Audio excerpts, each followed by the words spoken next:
आजचा मतमोजणीचा जरी दिवस असला तरी काल राज्यातल्या 29 महापालिका निवडणुकांसाठी दिवसभर उत्साहात मतदान झालं। काही ठिकाणी मतदारांचा निरुत्साह देखील पाहायला मिळाला। 8 ते 9 वर्षांनंतर झालेल्या या महापालिका निवडणुकांसाठीच्या मतदानासाठी यंदा मतदानाचा टक्का हा घसरल्याचं पाहायला मिळतंय।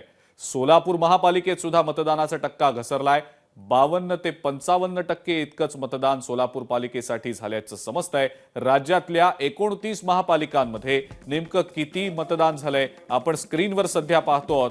मुंबईमध्ये मतदानाचा जो टक्का आहे तो 41.8% इतका होता। ठाण्यामध्ये तुलनेनं थोडंसं जास्त मतदान झालेलं आहे, 43.96% इतकं मतदान झालेलं आहे।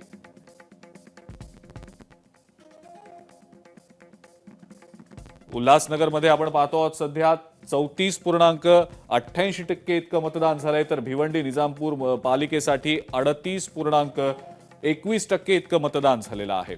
पुढची महापालिका नेमकी कुठली आहे पाहूया। पनवेल 44.4% मतदान झालंय। नाशिकमध्ये तर 40%पेक्षा सुद्धा कमी मतदान झाल्याचं दिसतंय, केवळ 39.64% मतदान झालेलं आहे।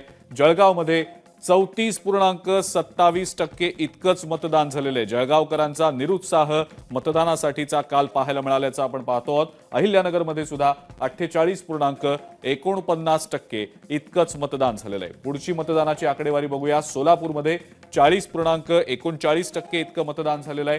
कोल्हापुरात 50.85% इतकं मतदान झालेलं आहे। कल्याण डोंबिवलीचा आढावा घेऊया। 38.69% कल्याण डोंबिवलीमध्ये सुद्धा मतदानाची टक्केवारी कमी दिसते आपल्याला। नवी मुंबईमध्ये 45.51% इतकं मतदान झालेलं आहे।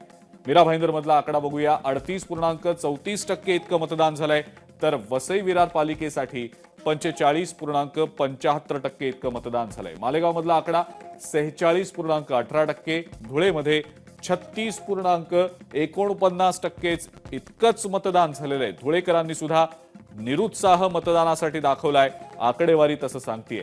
पुण्यातली आकडेवारी बघूया। पुणेकरांनी सुद्धा निरुत्साह दाखवलाय की काय असं दिसतंय, कारण केवळ 36.95% इतकंच मतदान झालंय। पिंपरी चिंचवडकरांनी सुद्धा फारसा मतदानासाठी उत्साह दाखवलेला नाही की काय असं दिसतंय।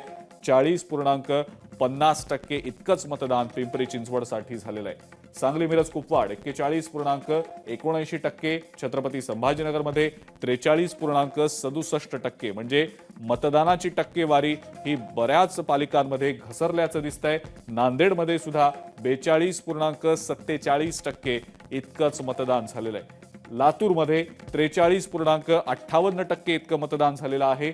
परभणीमध्ये 49.16% इतकंच मतदान झालेलं आहे। परभणीनंतर अमरावतीचा आकडा बघूया।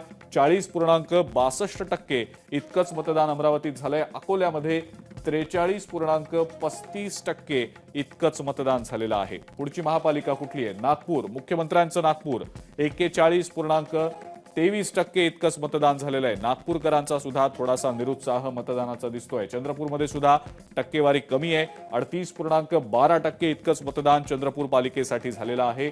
इचलकरंजीमध्ये पहिल्यांदा पालिका बनल्यानंतरचं हे मतदान झालं आणि त्या मतदानाच्या मध्ये सुद्धा निरुत्साह दिसल्याचं पाहायला मिळतंय।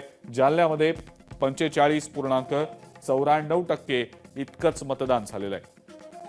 नांदेडचा आकडा आपण मगाशी बघितला, 42.47% इतकं मतदान झालेलं आहे। आपण या सगळ्यामध्ये पाहिलं कशा पद्धतीनं काल मतदान पार पडलं ते।